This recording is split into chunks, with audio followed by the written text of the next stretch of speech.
townhall.com. President Donald J. Trump made it clear to federal workers, your butts are coming back to the office. No more dilly-dallying on the taxpayer's dime. Come in or get out. It was simple. He signed an executive order to yank these unproductive, mentally invalid, and overall lazy people back to work. It led to a meltdown of sorts within the D.C. metro area. These workers are now must worry about child care, this, that, and the other. No one cares or feels bad as tens of millions of working families have to deal with the issues. But about 20,000 federal workers have already accepted the buyout. Yes! Already 20,000 workers have taken a buyout, and all we had to do was say, hey, here's the door. Don't let it hit you on the way out. Take this little buyout, go on, have a little time off, go do something else. And 20,000 have already accepted and will. So how do you think they're doing out there? How's Trump impressing you thus far? I got to tell you, I'm overwhelmed. I'm very impressed that we have a man who came in and said, I'm going to do certain things, and he started to do them. He's actually doing them. And I think the American people are shocked. It's such a rare thing. I think they're also a little sort of stunned at how we got so used to a White House that didn't do anything, that it's a remarkable comparison and contrast when you look at the Trump administration and the things they're accomplishing in relatively short order. Let's go with Mike in the borough. We'll start with Mike. Line 5. Hey, Mike, what do you think about what Trump has done thus far? Okay, how you doing? Okay, listen. I got two things. I got an up and a down. First of all, Donald Trump is doing a hell of a job on the border. He said that he was going to go and get these people out of the country, the illegals, and stop the drug flow into the U.S., and he's definitely doing that. He's definitely kept his promise on what Joe Biden, who allowed the border to be open until the day he left the office. He never closed the border and allowed individuals in, gang members, drug dealers, you name it. Yeah. Okay. What's the thing that you're not happy about? He's literally shut the border down. The thing I'm not happy with is the way that he is insulting the countries that we do business with. We know that Canada and Mexico we have an unfair advantage, but you cannot step on the toes totally these countries. We get a lot of products from Canada and Mexico. They're not going to stop. These factories are not going to shut down and build a brand new factory in the U.S. just because Donald Trump puts a tariff on it. What's going to happen is, just like people have been saying, those people, Mexico, they can put a 25% tariff on their product just like Donald Trump. Yeah, but I got to tell you, Mike. Guess who's going to pay the difference? But I got to tell you, Mike, they backed down. They backed down completely. Well, you want to know why they backed down? Because they're trying to make some more moves in the background. They're not going to totally let Donald Trump dictate the whole show. Do you really think that Canada and Mexico are going to let Donald Trump run the whole show? These people are trying to work in the background to try to figure out some way that they can screw the United States, because they're not going to allow Donald Trump to just make these claims that he's going to force them a 25% tariff and not respond to it. Like I say, the biggest one that I'm disappointed with is with China. Because, see, a lot of people don't realize that a lot of medications, including antibiotics, come from China. Now, what happens if he makes China mad and China decides they don't want to send these antibiotics to the United States? Well, let's cross that bridge when we come to it. But I got to tell hey, Mike, I've listened to you. Now it's my turn. Thank you very much. Appreciate the call. Listen, I think that it has absolutely had the intended impact. And what I would say to you is what I tried to say in the first hour here. When you look at what Trump does, and the things that he says, Greenland, Panama, tariffs against Canada, tariffs against Mexico, tariffs against China. These are all things that are negotiating positions. And boy, did they roll over quick? They sure did. And did Canada? Yeah, they rolled over quick. Will China? I think in time China will too.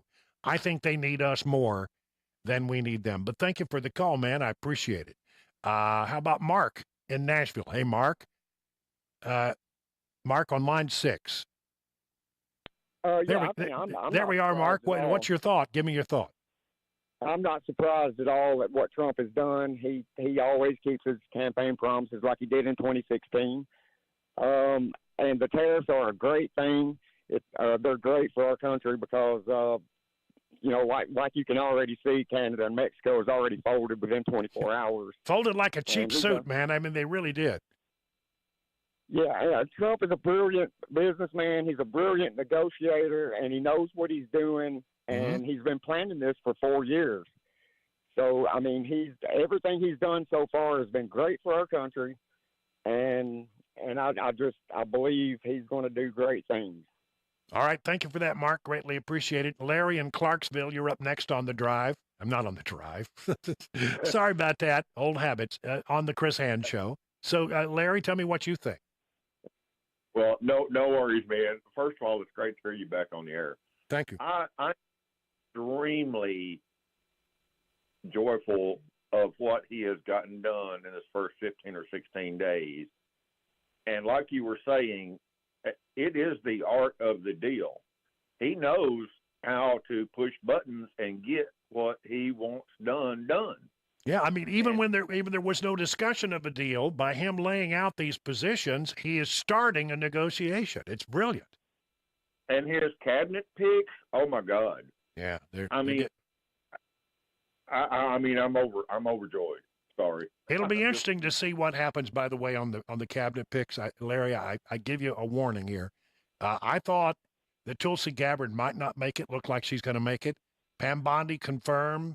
Marco Rubio confirmed. We got Pete Hegseth confirmed. We've got Kash Patel still to go at the FBI, and Tulsi Gabbard still to go. But I mean, I think that a lot of these are going to get through. Now the question will be, there's a bunch of other not as high profile appointments that need to be confirmed by the Senate. Will the Democrats drag their feet to make this a slow, excruciatingly slow process in an effort to thwart the Trump administration? You can try, but I don't think that's going to play out well. I really don't. Let's go to Eddie in Lawrenceburg. Hello, Eddie. You're on with. Eddie's on with You're on with Brian on the Chris Hand Show. Oh, I concur with the last caller. We glad to have you back. We miss you on the drive. The 20,000 federal employees that have taken the buyout, if you just average them at $1,000 a week, that is $20 million a week. That relates to a little over $1 billion a year, just simple math. Yep. Not counting benefits. Yep, I know. And they probably wasn't doing nothing anyway while they took the buyout. Yeah, exactly right. I'll take that. I'll take that $8, and I'll take off. Yeah, I'll get out of here while I can. Listen, 20,000 to accept the buyout, and the buyout being offered in other places. Look, I mean, you can do a lot through attrition, or from people who are saying, "Okay, I'm going to leave," and then you just don't fill that position. That's how you shrink the size of. If you're in a business and you need to downsize, one of the things you do is you often shrink through attrition. You don't actually fire people. You get them to either take a buyout, or when they leave for other reasons, you choose not to replace them.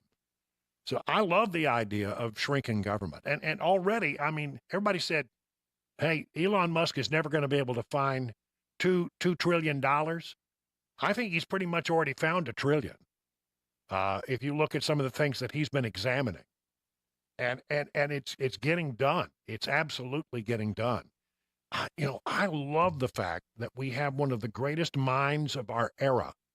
You look around the world, and there's probably nobody right now who fits that once in a generation, personality like he has. I mean, look. You got a guy out there who looks at the world differently in Donald Trump, looks and says, well, that's the way we've always done it. We don't have to always do it that way. And right there alongside of him is another guy who has absolutely done amazing things developed probably the best electrical car that's out there.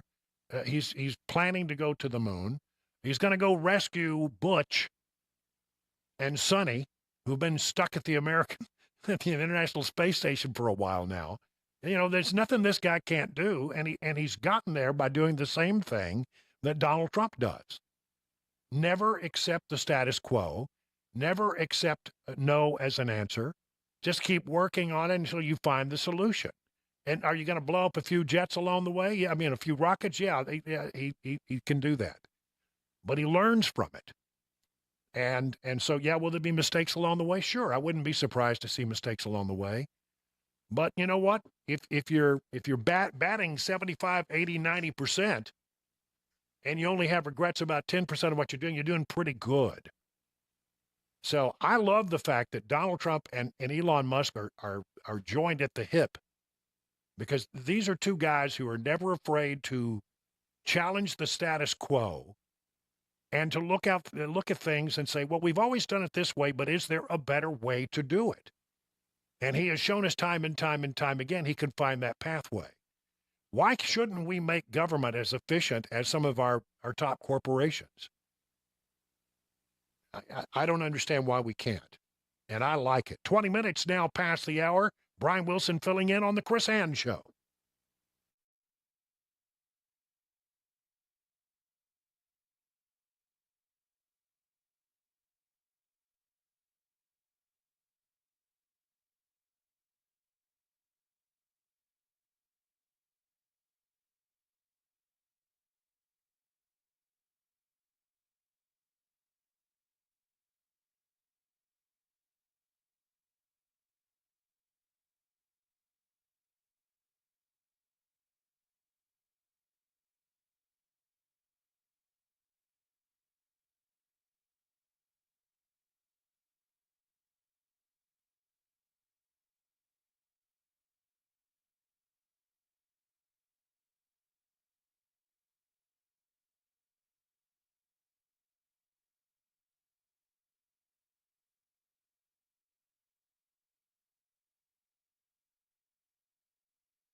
Another memo from the Justice Department about January 6th investigators. We'll tell you about it at 11:30 on Super Talk 99.7 WTN. There he is, the one, the only, the bearded wonder, Ken Weaver, back in the newsroom. Mason Fleming in the control room, and I am Brian Wilson filling in for Chris Hand. And yes, I owe $1 to the jar. Uh-oh. Because I said the drive. I did. Old habits are just hard to. I did real well the last time. I did not make that mistake.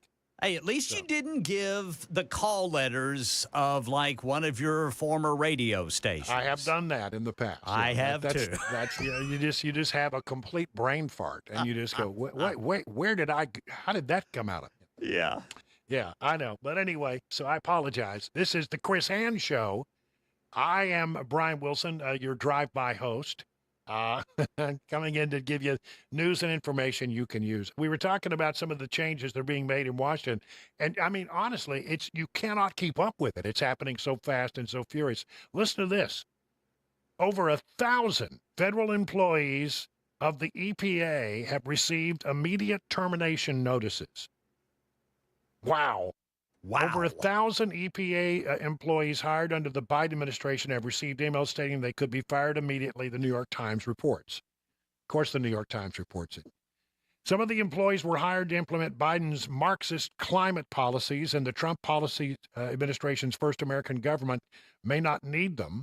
Some of them were working on projects related to the 2022 Inflation Reduction Act, of which over $369 billion was earmarked for various green initiatives, including curbing greenhouse emissions, offering tax credits, promoting green energy adoption.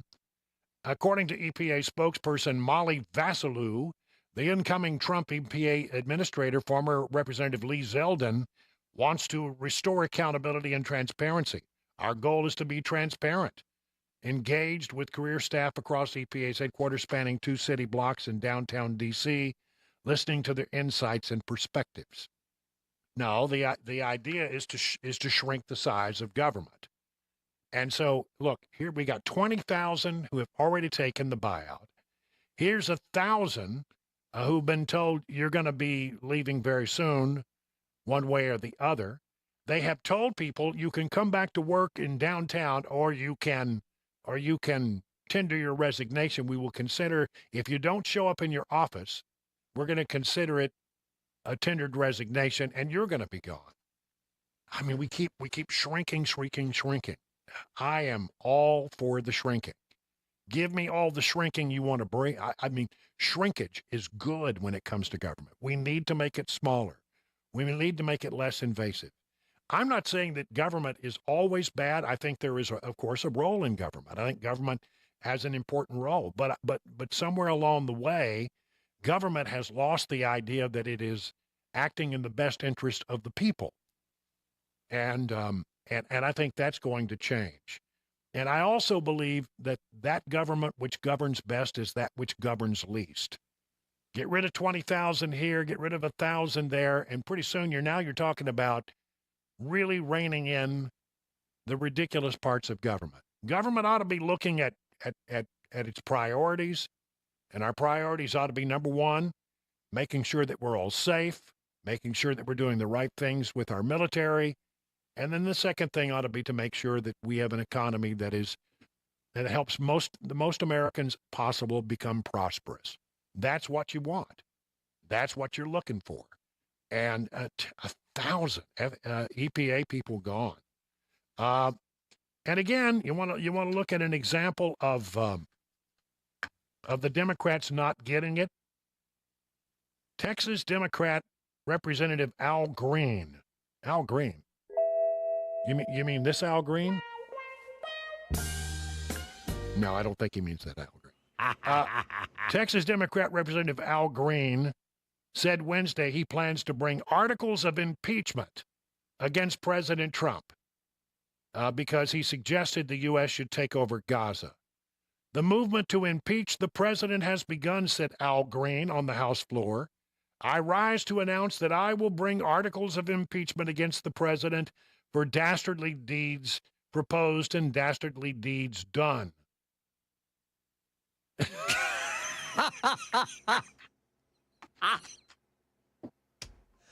Okay. And Al Green, by the way, no doubt, very liberal Democrat. I covered him over the years. This is very in keeping with him. But I mean, they are just looking around and they're just overwhelmed. They're shocked. Their mouths are hanging open. They can't believe that things are happening so fast and furious. And he keeps doing things, and they keep doing things that suggest they simply don't get it. That's all right. You just keep right up, with that same old prospect. You just keep not getting it, because we will continue to do the things that resonate well with the American people and actually fulfill the promises that have been made. What a concept. Time for the news now with Ken Weaver at 11:30.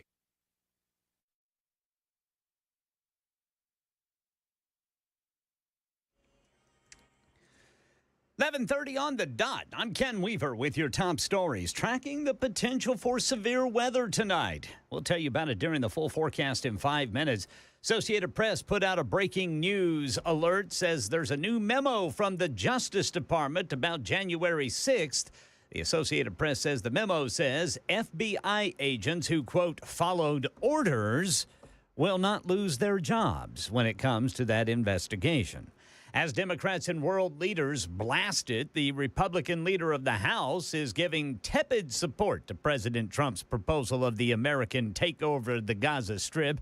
ABC News national correspondent Stephen Portnoy is in Washington. The House Speaker calls it a bold move. Far bolder than what's been done before. But Mike Johnson was not prepared to answer whether he backs the idea of the U.S. taking over and developing Gaza. We await further details on what exactly that looks like. As other House Republicans shrug off the suggestion that U.S. troops may be necessary to implement the president's vision, the Speaker said he likes the idea of ensuring peace in the region. We're going to stand with Israel as they work towards this goal, and we'll stand with the president on his initiative. Well, a lone suspect in that deadly shooting in a manufacturing facility in Ohio has been found and arrested. Around 150 workers were inside KDC 1 Cosmetics in suburban Columbus last night.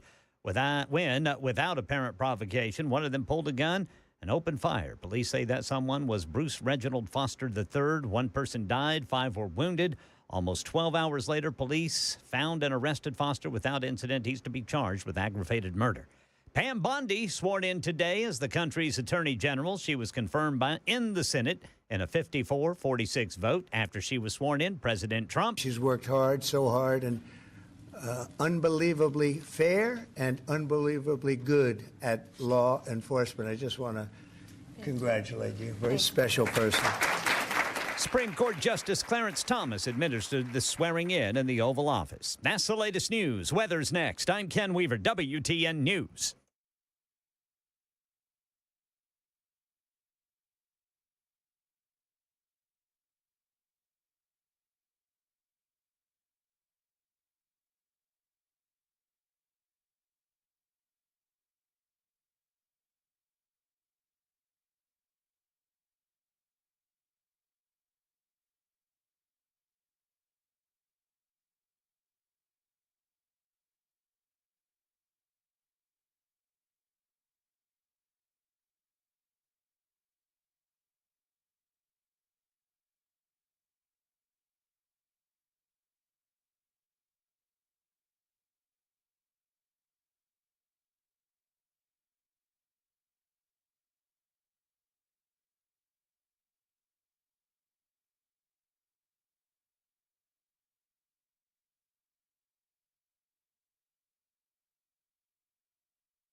Hey, what's up, guys? It's Matt Murphy in the middle of downtown Franklin, Tennessee. We've talked so much about Savory Spice. I thought, why not show you the place? So let's go on in and see what's popping at Savory Spice. As I've always said, you will smell the spices even before you walk in. I can smell them right here in the doorway. Come on in and let's introduce you to the one and only Holly.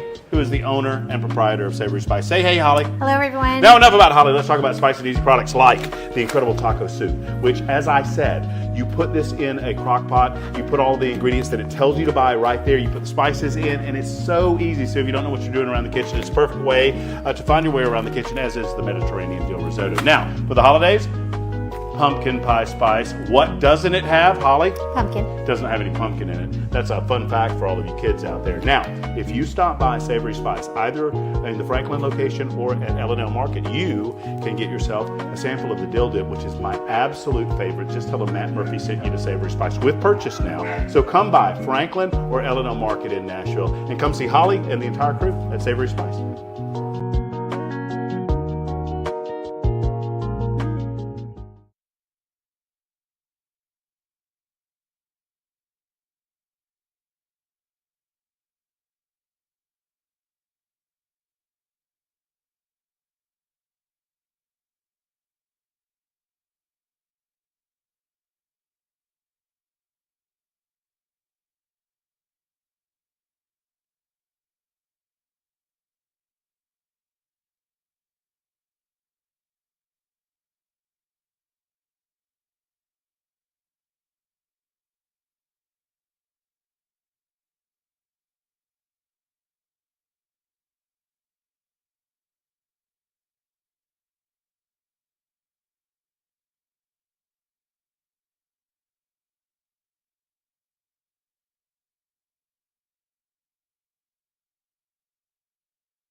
"37 minutes past the hour. Brian Wilson filling in for Chris Hand on the Chris Hand Show, all the way up until noon. Then we'll get old Chad Benson in here to carry on for a few hours, and then Matt Murphy later this afternoon for the Matt Murphy Show.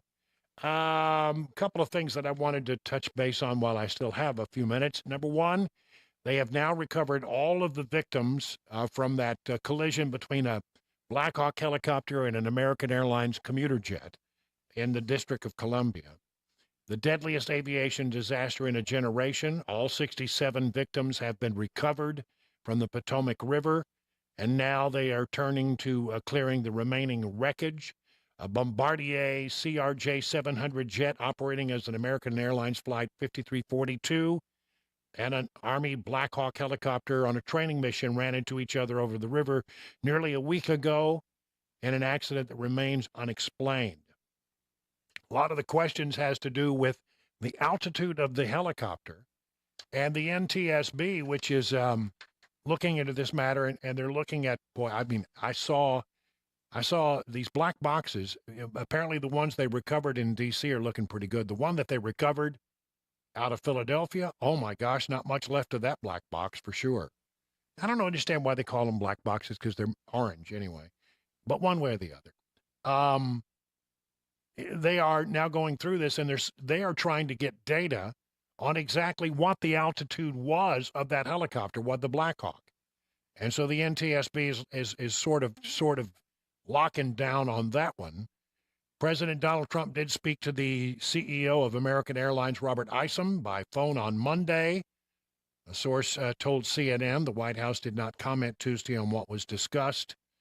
CNN obtained a memo from Isom to employees confirming the call with Trump in it, said that the president called to share his condolences for the crew members, passengers, and their loved ones.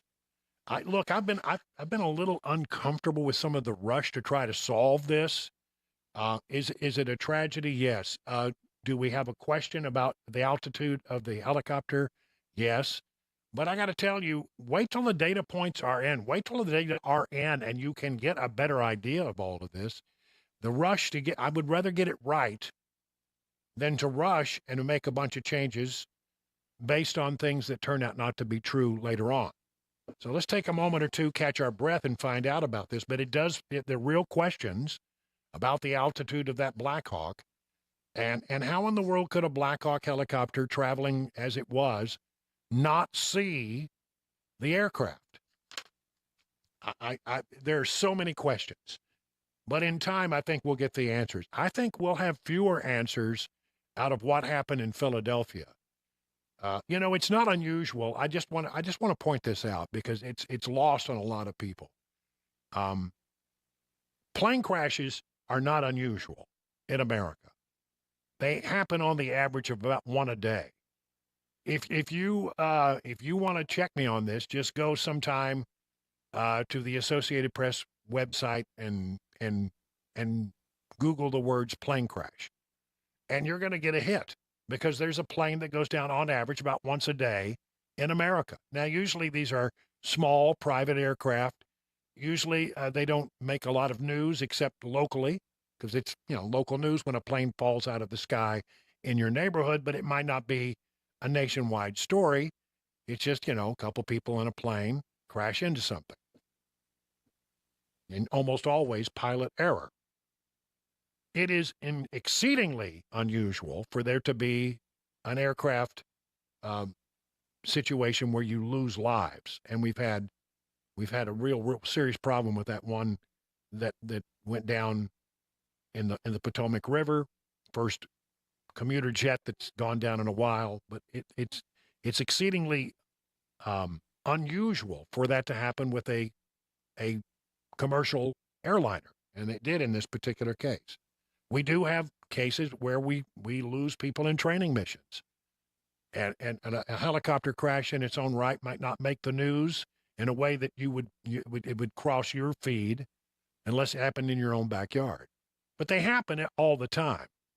What makes the situation in D.C. different is that it was a commercial airliner, and lives were lost, and that's an unusual thing. The plane crashing in Philadelphia, not that unusual. Planes like that crash on occasion in America, but because of the spectacular way in which it happened, and flames and buildings caught on fire and people on the ground killed, it also caught our attention. But by and large, I would say that the most dangerous thing that you do every day would not to be get on a plane and fly somewhere. The most dangerous thing you can do is get in your car and try to drive to work. A lot more dangerous, probably the most dangerous thing you do every day. You have to look at these things and put them in perspective. Do we need answers? Yes. Are there questions about this Black Hawk? Yes. Was it outside of its corridor? Its corridor. Here's an interesting story.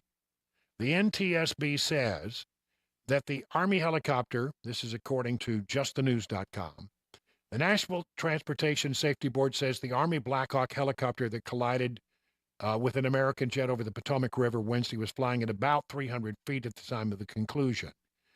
The permitted flight ceiling for helicopters flying over the Potomac is 200 feet, which meant it was in a zone it should not have been in if this information is correct. The NTSB said information fused from multiple radar sensors and ADS data provide the best quality flight track data to air traffic control, and they show that it was absolutely in a place where it should not have been. This according to a story, again, from justthenews.com. And that actual helicopter corridor Listen to this. This is from the Washington Post. When visibility is good, pilots of regional airline jets bound for Reagan National Airport expect to hear a familiar request from air traffic controllers as they fly up the north up the Potomac River. Can the flight crew divert to runway 33? Happens a lot, apparently. Pilots who agree initiate a swooping turn on that final approach, brings them northwest and low across the river, and the path that American Eagle Flight 5342 was on last week when a U.S. Army helicopter collided with it. It turns out the primary approaches to the airport's main runway provide jets with hundreds of feet of clearance, but when they go to runway 33, they are only a few feet away from the helicopter corridor. Yet I got to tell you, I watch this happen every day. Helicopters flying through that region, not uncommon, happens on a day-to-day basis, been happening for decades, longer. As long as we've had flight, I think we've had helicopter corridors as long as we've had helicopters. So one way or the other, this was happening a lot, but apparently now they're looking at all of this and they're saying, we need to rethink the helicopter corridors in the area. But we're going to get more answers as we get more information from these black boxes. And, let's make sure that we're making good decisions about all that and not just, from the initial data, because initial data are often wrong. They really are. That whole thing, though, I got to tell you, is a remarkable story. There really hasn't been, you would think, as crowded as that air corridor is, that this would be something that has happened before. But you have to go back to the early 80s to find the Air Florida disaster that took out a plane. That was basically a plane not getting the proper de-icing that it needed as it tried to take off from Reagan, crashed into the 14th Street Bridge. I actually knew one of the photographers. If you've seen pictures of that incident, there at the 14th Street Bridge when the Air Florida jet went down. By the way, not the most, I think it may be, it was also the day that D.C. had its worst metro subway accident in the history of Metro. Both of those things happened on the same day. We remember Air Florida. We don't remember too much what happened in the subways, but it was a very deadly subway accident that very same day. But if you've seen pictures of that, they're very likely taken by a guy named Charlie Uchima, who was a cameraman that I worked with in D.C. when I was there. And I've been in the car with Charlie, and as often you get into a car with a reporter and a photographer, start to tell war stories, about this, that, and the other. But Charlie had a great story about being there that day. And it was amazing. And a lot of those pictures that you've seen were shot by a guy named Charlie Uchima, who worked for WTTG in the nation's capital back in the time when it wasn't a Fox entity. Pretty fascinating. So they're saying that the runway is just a few feet from the helicopter corridor when they are asked to go to runway 33. Sounds like something that they will revisit. Sounds like we are getting the information. I expect that we'll get a lot of answers out of what's happened in D.C. I don't think we're going to get as many answers as we look at the situation in Philly, simply because, did you see that black box? Oh, my gosh, there's just not much left to it. Not too much at all. All right, coming up in just a moment. I want to break here a little early because I got a couple of fun stories that I want to get in before we go that have to do with violins and turtles. Violins and turtles. How can you go wrong with stories about violins and turtles? We'll get to that in just a moment. Right now, 48 minutes past the hour.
52 minutes now past the hour of 11 o'clock on Super Talk 99.7. Before we talk to Chad Benson, a couple of quick stories here. Scientists have been tracking sea turtles. Now, apparently, there was a big mystery with sea turtles. I did not know this, but apparently we see them, toddle off from the beach after they hatch, and they don't come back to those beaches for sometimes 10 years. And the real question was, where are the turtles? Where do they go during that 10-year period? So they actually put some sensors on them, and they have developed a sensor that gave them some information and found out that turtles are a lot in a lot of different places they didn't expect to find them. In the Gulf of Mexico. I'm sorry, Gulf of America. Eventually tagging 114 animals, including green turtles, loggerhead, hawksbills, and Kemp's Ridley turtles. And they got enough information to learn that they don't just drift passively through the ocean. They're in a lot of places, and the turtles are actually swimming. Stradivarius violin. Everybody says if you want to have a violin, you got to get a Stradivarius if you can afford one. The Stradivarius, of course, made by master instrument maker Antonio Stradivari. His works are famous.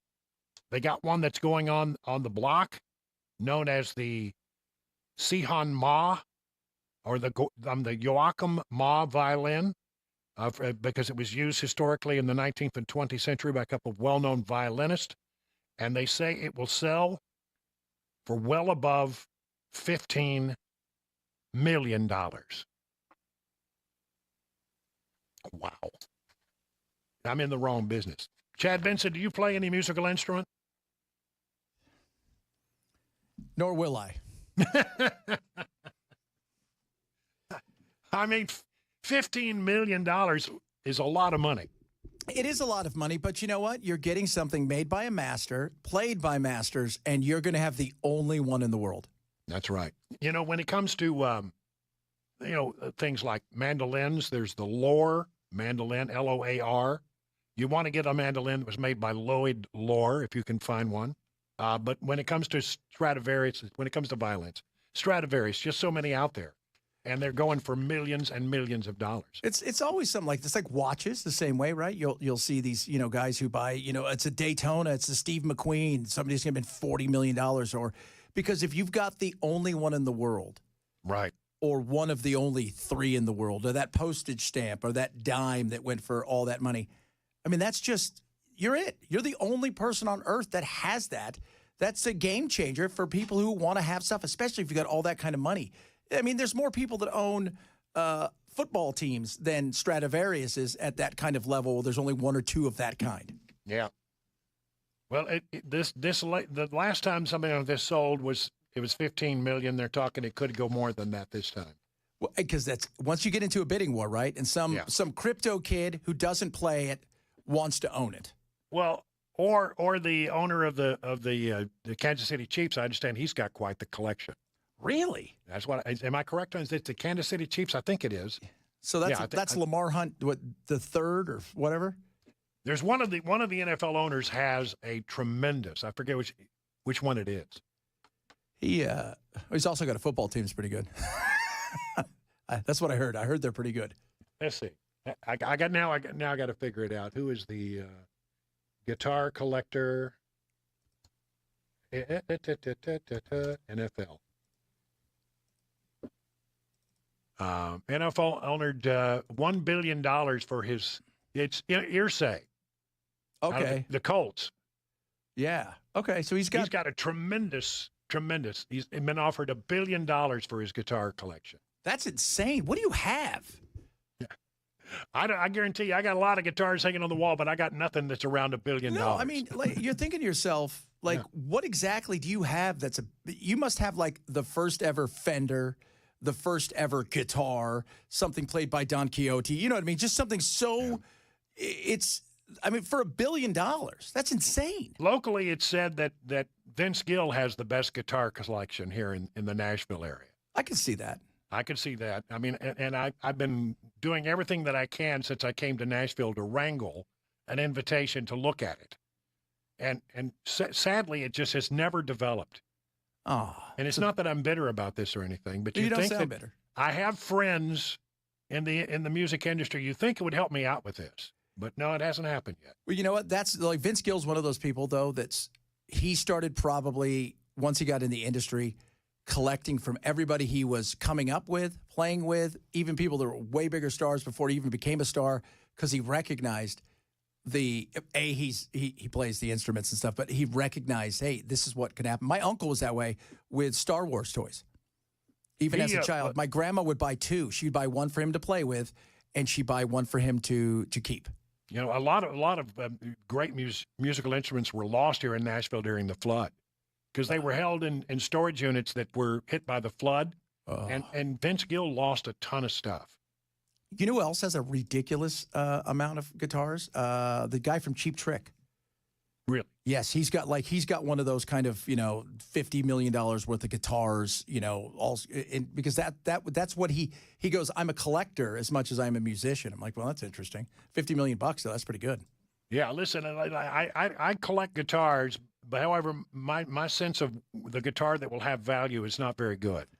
Well, I don't have anything on my wall that is uber expensive. No, I have. Dr. Mitchell gave me a ukulele, and it's awesome. It is so awesome. I've got it up in my studio, and it's signed by several people. But it's awesome. I'm like, this is cool. This is my first thing, for that. I don't because even when I played soccer, I never collected anything. I never thought to, even when I was doing stuff, it's just something I didn't care much about because I've never been a collector of anything. I don't collect cars or anything like that. Watches I kind of like. Yeah, I'm afraid, I have to be very, very careful because every so often I just feel like I need a new guitar, and I really don't need a new guitar. I need to get shed of some guitars. I've got about 30 of them hanging on the wall. Some of them are very important to me. I got one that's signed by George Jones. That one I'll never sell. But I just can't. Everybody says you need to thin the herd, and I keep saying, yeah, I'm going to thin the herd, but funny how that never happens.